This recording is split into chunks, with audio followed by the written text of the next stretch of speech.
महाराष्ट्र में जारी सियासी संग्राम के बीच सरकार बनाने के लिए बीजेपी भी एक्शन में आ गई है।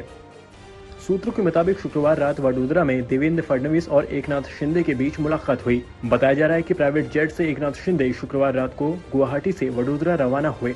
मुलाकात के बाद शनिवार सुबह करीब 6:45 बजे वो गुवाहाटी लौट आए। इस बीच खबर ये भी है कि गृह मंत्री अमित शाह भी शुक्रवार रात को वडोदरा में ही थे। हालांकि अमित शाह की एकनाथ शिंदे और देवेंद्र फडणवीस से मुलाकात हुई कि नहीं, इस बारे में कोई पुष्टि नहीं हो सकी है। शिवसेना ने बालासाहेब के नाम के दुरुपयोग को लेकर चुनाव आयोग को पत्र लिखा है। शिवसेना की ओर से पत्र में लिखा गया है कि महाराष्ट्र में एकनाथ शिंदे के नेतृत्व में कुछ एमएलए पार्टी विरोधी गतिविधियां कर रहे हैं। आशंका है कि ये शिवसेना के सिद्धांतों को नुकसान पहुंचा सकते हैं। चिट्ठी में लिखा गया है कि संदेह है कि बागी विधायक शिवसेना या बालासाहेब के नाम का दुरुपयोग कर एक नई राजनीतिक पार्टी की स्थापना भ्रम की स्थिति पैदा कर सकते हैं। शिवसेना सांसद संजय राउत ने पार्टी कार्यकारिणी की बैठक के बाद कहा कि उद्धव ठाकरे की मौजूदगी में तय किया गया है कि जिसने पार्टी से गद्दारी की है उसे माफ नहीं किया जाएगा।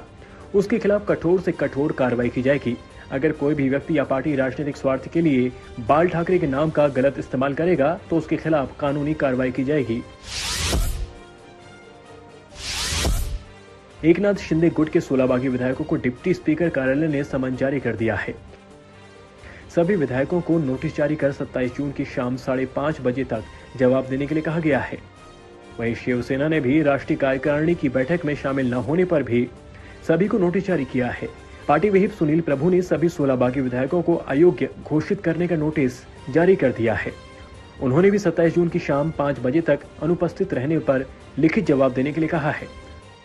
नोटिस में कहा गया है कि अगर विधायक जवाब नहीं देते हैं तो यह मान लिया जाएगा कि आपके पास कहने के लिए कुछ नहीं है। इसके बाद कानूनी प्रक्रिया के तहत कार्रवाई का फैसला लिया जाएगा।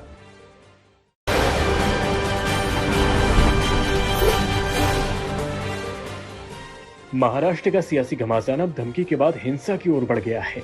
शनिवार को पुणे में बागी विधायक तानाजी सावंत के ऑफिस में शिवसेना के कार्यकर्ताओं ने जमकर तोड़फोड़ की।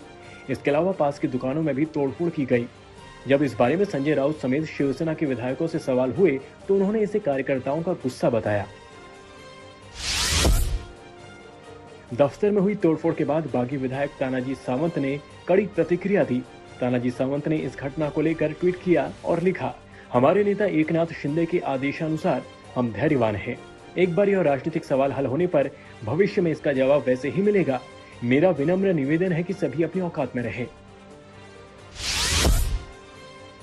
शिवसेना के बागी विधायक दीपक केसकर ने आज तक से बातचीत में कहा कि डिप्टी स्पीकर के उस फैसले को कोर्ट में चुनौती देंगे जिसमें उन्होंने एकनाथ शिंदे को शिवसेना विधायक दल के नेता के पद से हटा दिया है। केसकर ने कहा कि 16 से 17 विधायक मिलकर 55 विधायकों के नेता को नहीं हटा सकते।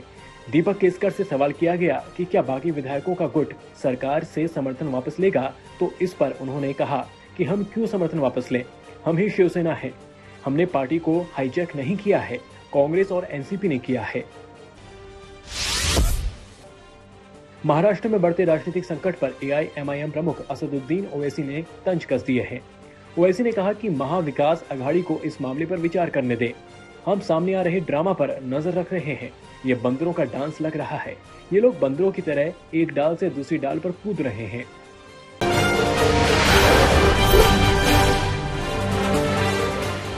श्रीनगर के शोपियां में सुरक्षा बलों ने आतंकवादियों की घेराबंदी कर दी है। एक बार फिर सुबह से एनकाउंटर शुरू हो गया है। आतंकवादी एक जगह छुपे हैं जिनकी सुरक्षा बलों ने घेराबंदी कर ली है। रात की वजह से एनकाउंटर को रोक दिया गया था, लेकिन सुबह होते ही एक बार फिर दोनों तरफ से फायरिंग शुरू हो गई।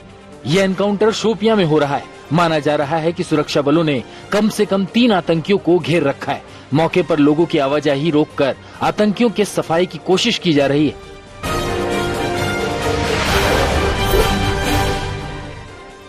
असम में जिंदगी कुछ पटरी पर आने लगी है। असम के बरपेटा जिले में हालात कुछ सुधरे हैं। असम में खासकर निचले असम में 2 दिनों से बारिश और बाढ़ से राहत मिली है। लोग अपना बचा कुचा सामान समेटने में लगे।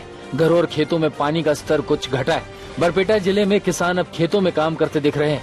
बरपेटा के साथ असम के 32 जिलों में बीते 10 दिनों से बाढ़ ने कहर बरपा दिया था, लेकिन अब कुछ राहत मिल रही है।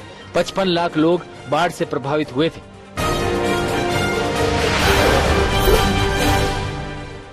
गुरुग्राम के लोगों ने सड़कों पर गड्ढों में पौधे लगा दिए। लोग निगम कमिश्नर से लेकर पार्षद और विधायक के सामने टूटी सड़कों का मुद्दा उठा चुके थे।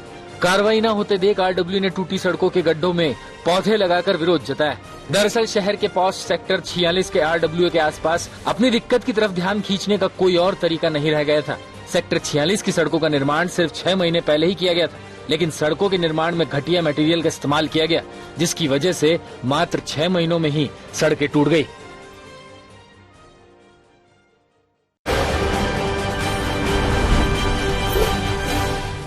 दिल्ली के बादली में प्लास्टिक दाना गोदाम में रात भीषण आग लग गई। दमकल की 23 गाड़ियां राहत और बचाव कार्य में जुटी थी। फिलहाल किसी के हताहत होने की जानकारी नहीं है। दमकल विभाग को रात 2 बजे के करीब आग की सूचना मिली थी। दमकल विभाग ने आग को काबू करने के लिए रोबोट का इस्तेमाल किया था। आग को काबू कर लिया गया है, मगर कूलिंग ऑपरेशन अभी भी जारी है। आशंका है कि आग शॉर्ट सर्किट के कारण लगी होगी। बिहार के समस्तीपुर में एसटीएफ और पुलिस की संयुक्त छापेमारी में कार्बाइन के साथ 3 अपराधी गिरफ्तार किए गए। इसके साथ ही हथियारों का सौदा करने वाले एक बड़ा नेटवर्क का खुलासा हुआ है। पुलिस का दावा है कि एक आरोपी मोहम्मद नासिर ने माना है कि वो पहले भी 2 पिस्टल बेच चुका है। बिहार के हाजीपुर में गहनों के कारोबारी की दुकान में घुसकर हत्या कर दी गई। हत्या और लूटपाट की पूरी घटना सीसीटीवी में कैद हो गई। घटना 23 जून की है। हाजीपुर के व्यस्त बाजार में हुई इस घटना को लेकर लोगों में दहशत है। लूट की इस वारदात में लुटेरों ने करीब 25 लाख की लूट, 40 तोले का सोना और 1 किलो चांदी की लूट को अंजाम दिया। लूटपाट और हत्या के बाद लुटेरे मौके से फरार हो गए।